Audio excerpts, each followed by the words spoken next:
Hi, and welcome to another edition of the Trustcast Show. We're really happy to have with us today Michael Kramarz. Welcome to the show, Michael. Thanks for having me, Zane. Appreciate it.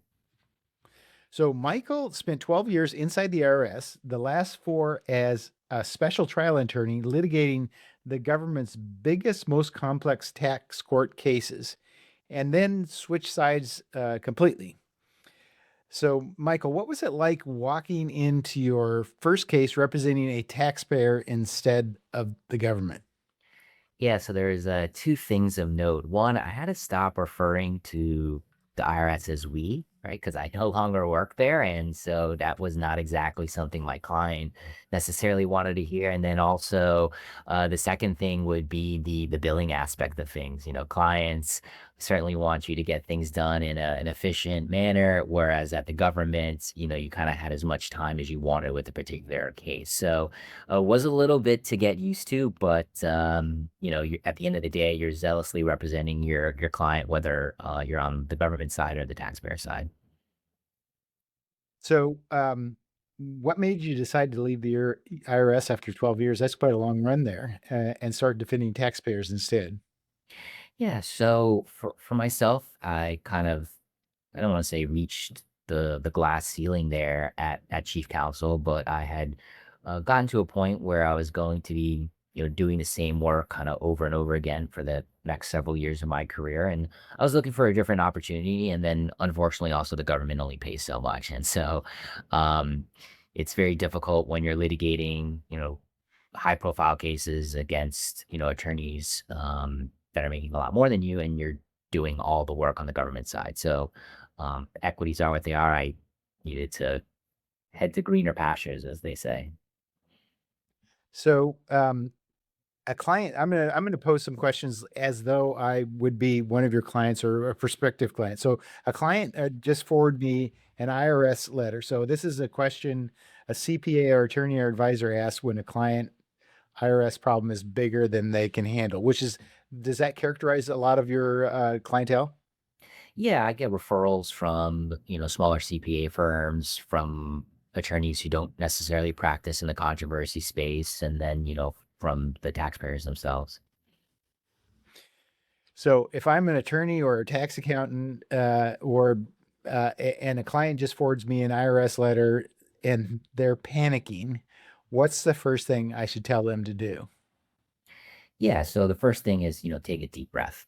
Most of these matters are misunderstandings that could be clarified with the proper documentation. It's a process as well. So you want to level set with the client the amount of time and effort it may take to resolve their matter, especially in today's environment when the Internal Revenue Service has less resources and therefore has a longer time to resolve matters. But there it's a process. That said, most of these matters can be dealt with fairly simply, and it's just a matter of educating the client as to their particular circumstances. So, understanding the facts, maybe explaining the process and the procedures to them, and getting them comfortable with the process that's going to take place. So this is posed from two different perspectives. One from if I'm a tax accountant, and the other is if I'm a general attorney, maybe in another area. So how do I know if this is something that my firm can handle, or if it's time to bring you in? Yeah, so it just depends on the particular circumstance. I mean, always having a consultation, and I could explain whether it's a routine matter, maybe there's just one or two things that need to be done, and therefore it could be handled by the CPA or the general attorney themselves. Other times, there's going to be specific procedures that one would need to follow, and it may be more prudent to get someone like myself involved who knows the ins and outs of the IRS. And so it also really comes down to the particular matter. If there's a penalty notice for like a late filing, that's pretty routine. That could be handled by providing a copy of the certified mailing receipt or electronic filing confirmation. Then that's not something that I would need to be involved with. But if your client is undergoing an IRS examination, at that point, you may want to consider getting a tax controversy attorney like myself involved, because there's going to be more scrutiny on the underlying um, items being reported by your client, and therefore you're going to need somebody who's got a better understanding of how the IRS works, and then also kind of has that technical tax background as well to push back on the IRS for substantive matters. So, it's a long way of saying that it depends upon the complexity of the matter. And then also, the extent to which the client, wants to pay for additional services.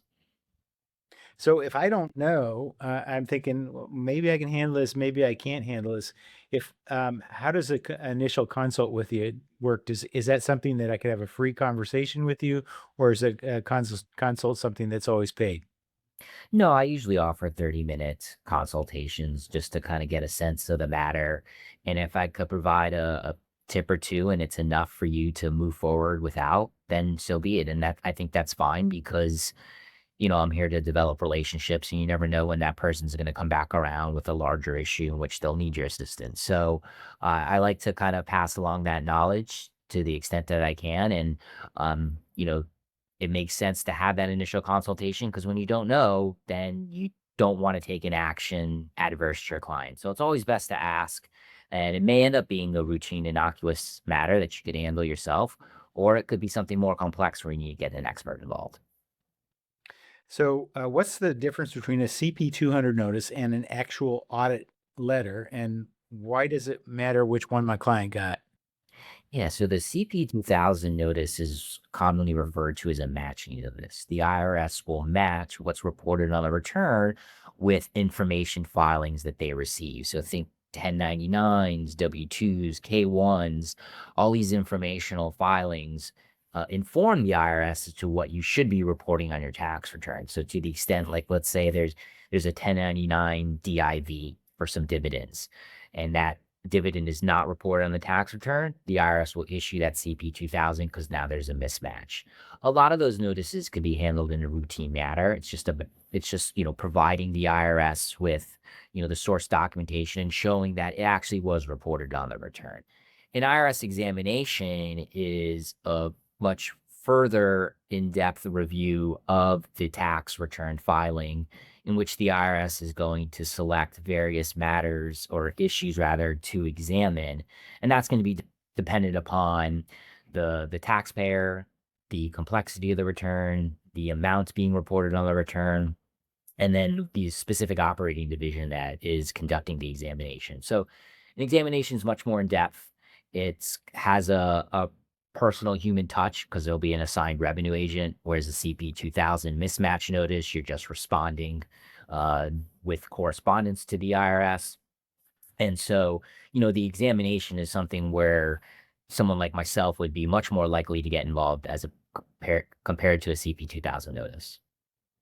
So if I'm a taxpayer or a company or sometimes you try to be as thorough as you can, and even your accountant can miss something, and you didn't file that. So I think of the CP 2000 notice. Um, and I said 200. I don't know why I said 200, but anyway, so I didn't file something, and then year and a half later, the IRS comes back and gives me some sort of notice, whether it's an examination. I mean, can I really get in a lot of trouble by, what was an honest omission?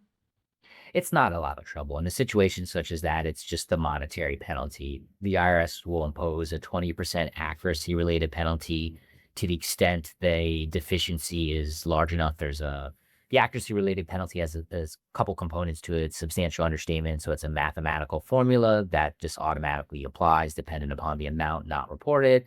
Or the IRS could also allege negligence and disregard of the rules or regulations. Which is a more subjective analysis. So, big trouble? No, nobody's going to jail for failing to report an item on the return. There's just going to be the penalties and interest that come with it. And, it's those situations. Sometimes it is what it is. You just pay and move on. So if a client gets a notice of deficiency, how many days do you actually have before you lose your tax or your shot at tax court? Yeah, so upon issuance of a statutory notice of deficiency, you have 90 days to file a petition in the tax court. Not to get too much into the weeds, but there's an evolving set of law whether or not that 90-day is a statutory deadline or whether or not it could be subject to equitable tolling, and thus whether or not, like, if you had like a medical condition that prevented you from filing, would allow you to file a late filed petition. That said, I tell everyone 90 days, so get it done in 90 days, because you don't want to lose your procedural rights and then have to fall back into a potential jurisdictional issue. And what would that jurisdictional issue look like? Yeah, so it's the timeliness. It's whether or not like you have the equities on your side as to why you did not file within that 90-day period. It's pretty difficult bar to overcome. So like I said, like if you were incapacitated and you physically were unable to file the your tax court petition within that 90 days, then yes, you may have a case for equitable tolling. That said, you don't want to rely on that. There's like a circuit split, and so like it's evolving area of the law, and Congress may ultimately need to step in to fix that. So what's the biggest mistake a CPA makes in the first 48 hours after a client's return gets flagged? It's timeliness, responsiveness. You want to make sure that you are responding within the deadlines set in the notices in order to keep the case moving forward. You don't want the matter to um, result in like a notice of deficiency or an assessment for a lack of timeliness. Um, Even though you want to respond timely, I think the second mistake is not thinking through the response and providing too much information to the IRS.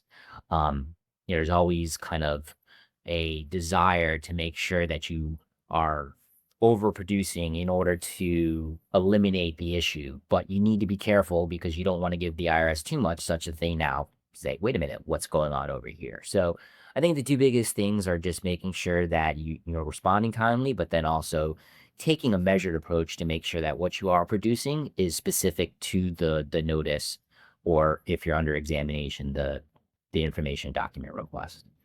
That's I'm gonna make it kind of off the cuff observation here. So I talk to a lot of attorneys, and the one thing that they say when they talk about depositions is just give the minimum amount of answer the question and nothing more.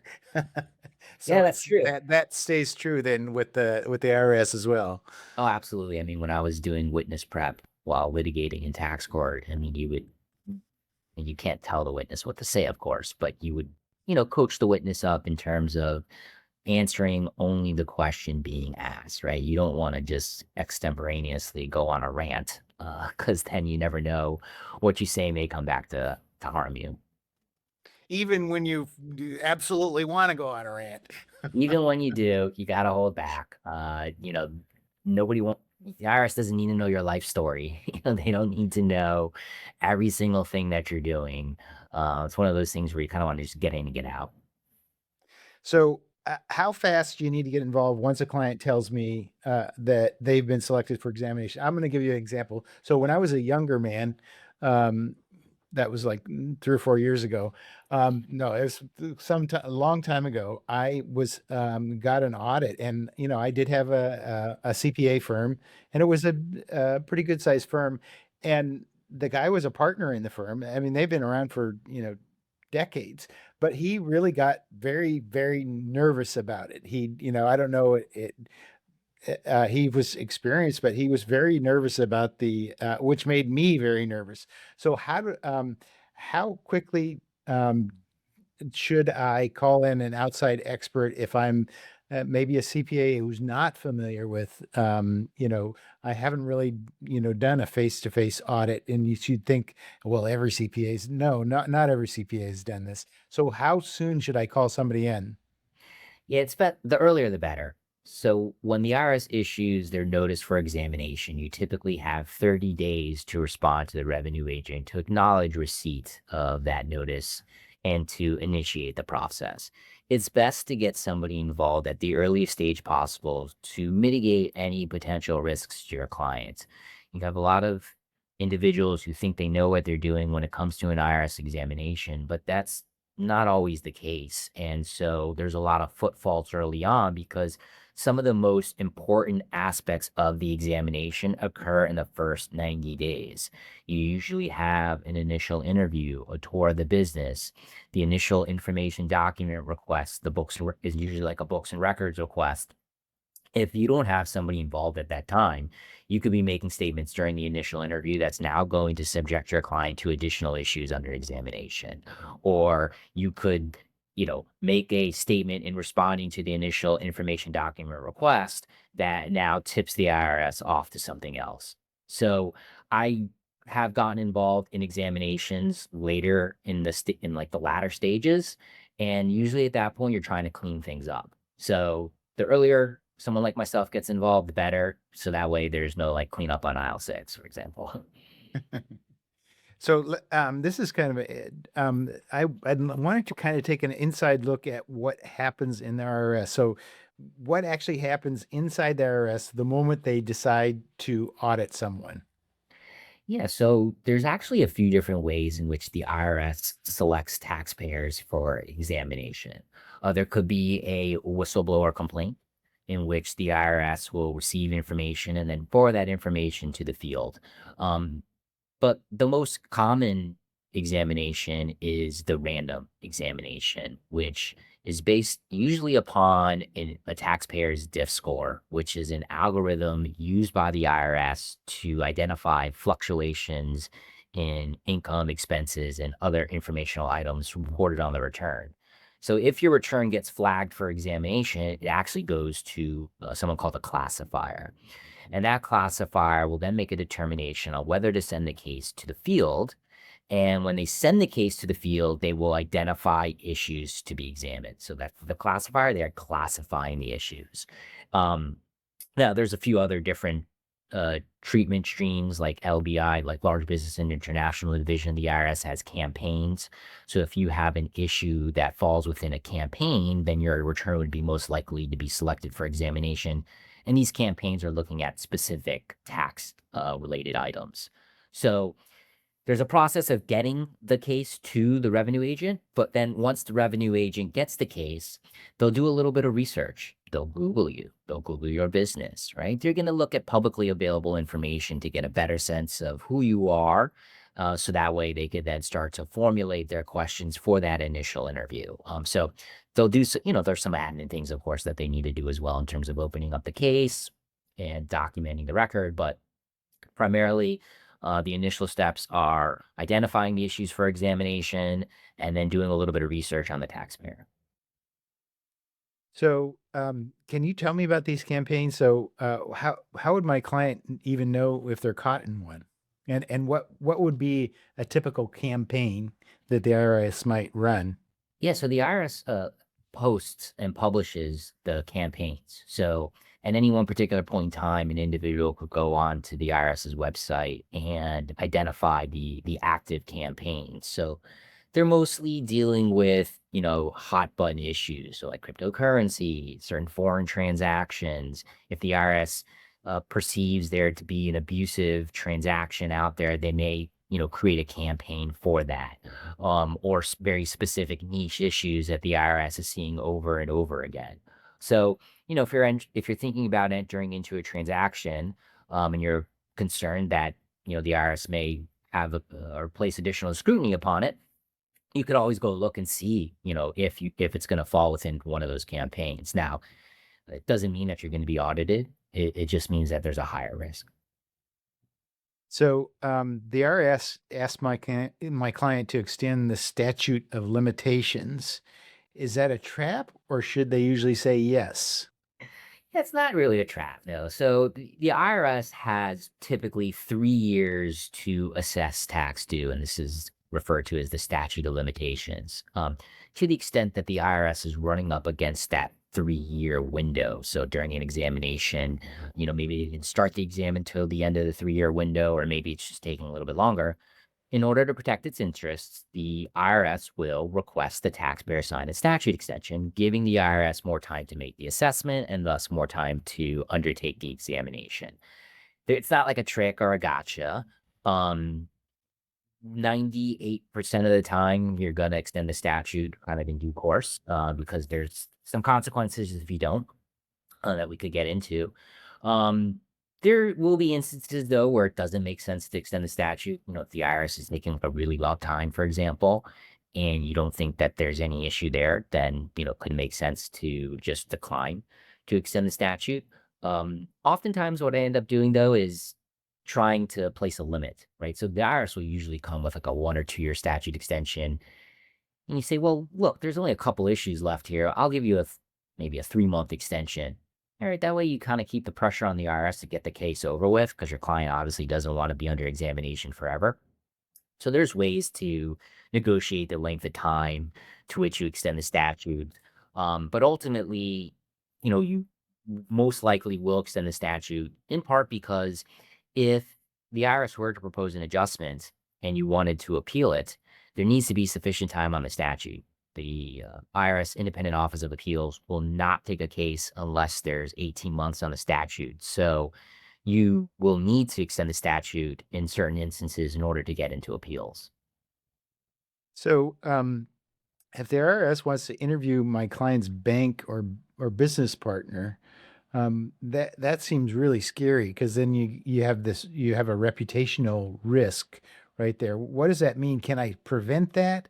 And should I prevent it? I mean, I would think I'm running a business and the IRS says, "Hey, we want to interview your bank partner and we want to interview this other partner that you're doing business with." That scares the crap out of me. What can I do about that and what does that mean? So there's limited opportunities to intervene in those matters. So the IRS could issue a third party contact, which is an informal outreach to an individual to obtain information with respect to the taxpayer. You can't stop that process. All that you could do is request a list of the individuals contacted or to be contacted by the IRS. And then, so to the extent somebody's going to be contacted, you could kind of get to them first and talk to them about the situation. So that way they're apprised as to what's going on and can coordinate with that person. Um, the IRS still could also issue a summons in which they essentially will force the person into an interview. That is an instance in which you can get involved because you can move to quash the summons. So those third party contacts, they're all informal and, technically the third party doesn't need to really engage with the IRS, but then the IRS could go to that summons, at which point you'd have an opportunity to go to the federal district court to quash the summons. Although I will say, to the extent that the IRS wants to, interview your business partner about a specific matter, it's going to be relevant, quite frankly, to the examination. So I do think that's a type of circumstance that would be very difficult to quash a summons. Um, the bar for relevancy during an examination is extremely low. So while you may not like it, and there may be limited opportunities to prevent that from taking place, more often than not, the IRS is going to be able to get the information. Yeah. So when I was referring to business partner, I wasn't referring to business partner in the sense of a partner that I have in the business, but rather one of my suppliers or in that kind of situation where so just to put it all in context, we were talking Yeah, about I the mean, same thing. same answer, right? I mean, to the extent that it's relevant to speak to that person, then you're going to have a very difficult time preventing the IRS from doing so. Now, that said, they contact your mother and she's got like nothing to do with anything and they're like harassing her. Well, okay, yeah, I mean, that's something else, right? But, you know, your business partners, to the extent that it's relevant to an issue under examination, maybe the IRS is looking at cost of goods sold, and they want to speak to one of your suppliers to verify that there is, in fact, a relationship. Now, most often that could be verified through, agreements and invoices. And so that would probably be less likely, but, that would be something within the realm of possibility and would be certainly relevant. And thus, that's, I think fair game for the IRS to pursue. So what separates a case that ends up in a kind of a no change situation or minimal change with one that ends up in litigation? Is there one thing that you can point your finger at? Probably not, but what separates the two? Yeah, I mean, each case is unique, right? So it's kind of hard to compare cases across the board. That said, more often than not, it comes down to record keeping. A lot of the issues that the IRS examines, in a standard examination are what I refer to as substantiation issues. Do you have the receipts? Do you have the invoices? Do you have records indicating that this is has a business purpose? A lot of the times taxpayers just don't maintain those documents. And so that's something where, there's a couple of ways in which to mitigate adjustments in these substantiation issues, whether you're relying on the Cohan rule, which is kind of like an estimate of expenses, or maybe you have credible testimony, which would be sufficient to substantiate certain types of expenses that aren't subject to strict scrutiny. Um, so, there would be ways potentially to, fill the gap for lack of documentation, but that often is what I see as kind of the primary instances driving examination adjustments is just not having the documents. So here's a kind of an one thing that I think of is so if someone maybe has not been as good of a record keeper as they should be, and they go into some kind of an audit situation, but they have the preponderance of evidence kind of points to what they're saying. What does that mean? I mean, are they just toast? No, as I was saying, your testimony, uh, if credible, is a form of substantiation. You could also have third party individuals also kind of attest to the items to the extent that they have relevant knowledge. And then I mentioned the Cohan rule, which is used to estimate expenses when you've got a sufficient factual predicate to do so. So you're not toast, but that it's it's not exactly a great place to be in. You may end up as dried bread, at least, Yeah, I was if trying to not come up with complete an toast. analogy for like as like the toaster is like toasting the bread, but I was like, yeah, I don't think that was gonna land well. So, if my client's case gets referred to a specialist group inside the IRS, like the financial products team, does that mean that it's gotten a lot more serious, or is that Not necessarily. It could just be indicative of a complex issue that requires a specific type of individual at the IRS. So, you've got like a valuation issue, for example.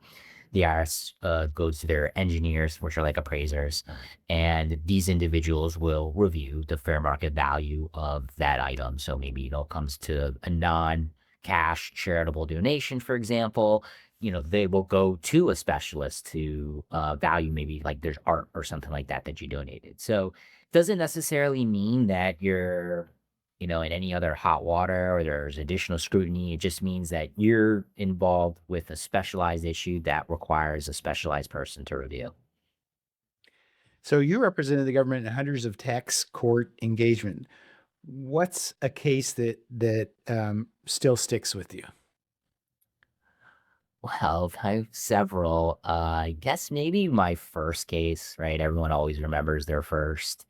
And tax court is very different than what people typically think of when it comes to court, and it's way different than what you would see on TV. So my first case was against an individual, and I wanted to impeach him because he had made some representations in documents that was supporting the government's case, and his testimony was, the opposite of that. So I set up this like really lengthy cross examination. I was going to impeach him. And, I'm starting to ask the questions. And the judge was like, Mr. Kramarz, you're wasting everyone's time. You've stipulated to these documents, they're in the record. What are you reading from? They're already evidence. What he's telling me was that when you stipulate to a document in tax court, it's already in the record. You don't need to read it. You don't need to get the taxpayer to acknowledge it or not. So I remember going to my manager afterwards, like, wow, the judge was really upset with what I was doing. Like, I feel like I'm going to lose. He's like, no, he's telling you you're winning this case. Just move on. You don't need this Perry Mason moment. There's no jury in tax court. They're just learned judges. The judge had, at a time had been on the bench for like 20 years. So, he'd seen it all and he didn't need me to like do some, you know, outlandish, or not even outlandish, just any type of production, right? Just get in, get out, ask the questions, and move on. So that one I just remember because it was some like courtroom drama, and I thought I was doing something completely wrong. Um, and then, more recently, there was a case, Whirlpool versus Commissioner, where I was a very satisfying win dealing with the foreign-based company sales income issue that myself and colleagues put a lot of time and effort into, and it was a pretty large case. And so that one I would say is probably the most significant one of my career. And how did that end up? I was gonna say we, but the government won that one. The team and I, we prevailed in summary judgment. Ultimately, went to the Sixth Circuit on appeal, and the tax court was sustained. So, government won, and we were all pretty happy about that. So I'm going to ask you a weird question. So if you were on the other side, which you are now, what would you have advised your clients at Whirlpool to do differently than they did? I cannot answer that question Okay. because of my conflicts in that. But Okay, I appreciate that. It just occurred to me. I wanted to know that information, so uh, I yeah, appreciate you no, can't answer it. I don't even know if there would have been something that they could or couldn't have done. Facts, a lot of times facts are what they are, right? And so when you are going to litigate a case, when you don't have the facts, you try to argue on the law, and so that's what they did there. And sometimes you don't have the facts or you don't have the law, you create procedural issues, burdens for the other side. So not every case is going to be a winner. Sometimes you're just in preservation mode and trying to get the best outcome for your client, and maybe that's just ultimately abating penalties, even if you're going to lose on the substantive issue. So you've helped clients get large foreign information return penalties abated. Walk me through what that fight actually looks like. Yeah, so it depends on the form that you're filing. So, for example, Form 5471, Form 8938, those have specific monetary penalties. But then there's like a Form 3520, in which you're reporting foreign gifts or distributions from foreign trusts. That's a percentage based penalty, and it could be up to 35%. So imagine you get $1 million gift from your, foreign uncle, and you don't report it. You're looking at a $350,000 penalty. It's pretty steep for, quite frankly, you don't even have to pay tax on it, right? So, um, these are large penalties. Not many individuals know of the need to file these forms, and not every CPA does either. These are complex filings that require, sufficient time, energy, and effort to review, going through the facts, making sure you know the law as it relates to these forms. You could look at the instructions, but the instructions aren't always going to guide you. You're really going to need to dig into the code sometimes, the regulations, and formulate a position as to whether or not the return needs to be filed. So it just really depends upon the particular form, and what your circumstances are. But these could be pretty onerous penalties that you need to get somebody like myself involved in to try to abate. So employee retention credit cases, which were all the rage during COVID and now are coming back to bite people in the ass. I apparently have kept you pretty busy since you joined Kaufman Rossin. What's the biggest ERC mistake that you're seeing right now? Yeah, so the biggest mistake that I've seen is that so there's two, taking a step back, there's two primary paths to eligibility to claiming the credit. There's another third, but the two primary ones are whether there's a sufficient reduction in gross receipts. It's pretty objective, right? Your gross receipts either declined by the requisite amount or they didn't. But then there's a full or partial suspension of operations, which is kind of subjective. First, you have to identify the government order pursuant to which you suspended your operations, and then you got to prove up the actual suspension. So the primary issue that I'm seeing is with respect to the full or partial suspension eligibility, because you had taxpayers just not documenting that they suspended their operations, or they're relying on government orders that don't necessarily require that to suspend their operations. And so with that subjective test, I'm seeing the most issues. And it's hard to recreate records after the fact. If you didn't for example, issue an announcement saying that you are telling your employees to go home for COVID. You're not going to be able to create that now, right? That you either did it at the time or you didn't. So, proving that there was a full or partial suspension, I think that's the biggest issue that I'm coming across in these ERC cases. Mhm. I bet there is a lot of business to be had there because it seems like I've just heard so much in the news. Originally, I heard so much in the news about how everybody could get this, and now I'm hearing so much in the news about how everybody really screwed up when they got it. Yeah, Uh, well, unfortunately, this was a situation where there was not a whole lot of guidance that came out at the time when taxpayers were filing for the credit. You have to kind of think back. We're in the middle of COVID. The government wants to get money to taxpayers so that way they could continue paying their employees. People can continue living. And so there was a sense of, all right, get the money out. Um, but there also wasn't a lot of guidance. So you had, individuals and businesses, excuse me, businesses rather, filing for these credits, not really having full guidance. And so a lot of the times they would file for the credit thinking what the law is, but the IRS never really put out something until after the fact once they started attacking the claim. So little disingenuous, I think, on the government's part for not providing any upfront guidance and now turning around and like saying, "Oh, we got you."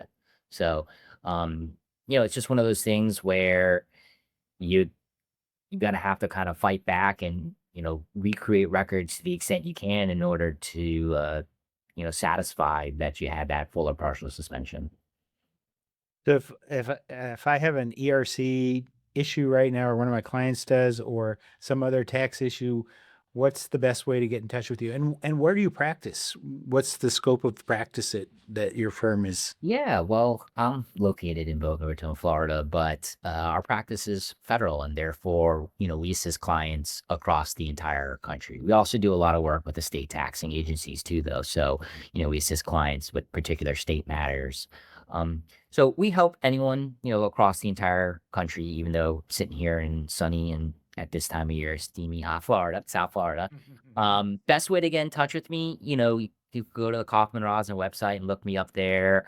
Um, you could Google, quite frankly, is an easy way to find myself, my profile and the firm's profile.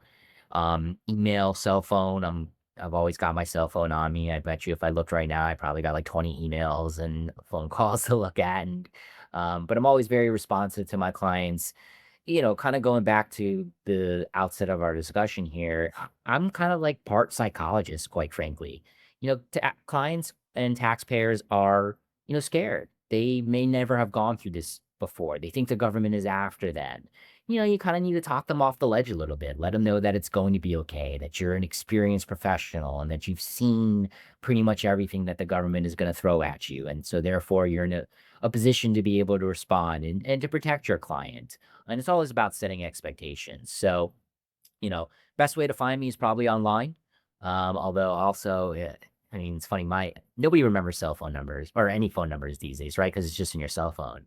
But I've had the Yep. same cell phone number since I was 15. It's actually 803 Mike, coincidentally enough. So I tell people, yeah, just call 803 Mike. I got you. 305 for Miami area code, which is where I'm from, and you can see the hurricane helmet behind me for look. If this is on video. Well, okay. Thanks. Do you go by Michael or Mike? I do go Usually. by Michael. Actually, that's what my mother would say, but it doesn't matter. If somebody were to call me Mike, I don't get offended. She probably throws in your middle name if she's frustrated with you. Michael, Well, whatever your what's middle funny name is is. my middle name is actually Scott, so Michael Scott. So from like the office, so people will Yes. go around with me about that as well. If I would have known that earlier, I would have thrown in some more stuff down that line. Yeah, I could have had some some fun with that. Okay, Michael, I really appreciate you coming on. It was an interesting topic, and for a lot of people, they think it's kind of dry until somebody calls them up from the IRS or they get a letter in the in the in the in their uh, in their mail, and then it becomes, not dry at all. It's really of high interest to them. So it depends on where you are, or if you're in a business, this is always interesting. I think everybody is afraid of the IRS, and as someone who's been audited 3 times, I respect that the institution, Yeah, and and look, the reality is the people working at the IRS, they're humans too. They get up, they put their pants on one leg at a time, just like, practitioner would, and they're just doing their job. I mean, that's not to say there's not bad apples, but that's the case at any type of, employment, especially someone with like 80,000 people working there. So, the goal of the IRS, like their mission statement is to get to the right result. Now, you may not like that result, but, they're not necessarily out to be vindictive or to get you. That's not to say that there aren't agents who are extremely aggressive, and therefore you need like a strong practitioner to push back. Um, but a lot of the folks there, they're just trying to do their job, and get paid just like everyone else. yeah. So that is an interesting observation, that sometimes this will depend on who you get as your agent, your result. Yeah, very much so. I mean, they call it like the luck of the audit draw, really. I mean, you could have a revenue agent. I mean, I don't want to say but like lazy, who just is like going through the motions, checking the boxes, and says, "All right, great, no change." Or you could have the revenue agent who's extremely diligent, who's going to put more time into the case than a normal revenue agent would, digging deep down into the books and records to try to find an issue. So, yeah, I mean, as much as the tax law, is what it is across the board, you're going to get different revenue agents who apply that law in different ways. And, the IRS does have, um, advisors and subject matter experts to make sure that the agents are, applying the law consistently across the board. But a lot of the times, yeah, it does come down to the luck of the draw. Yeah. Well, Michael, thanks so much for coming on. Hang on for a minute with me. Sure. Thanks for having me.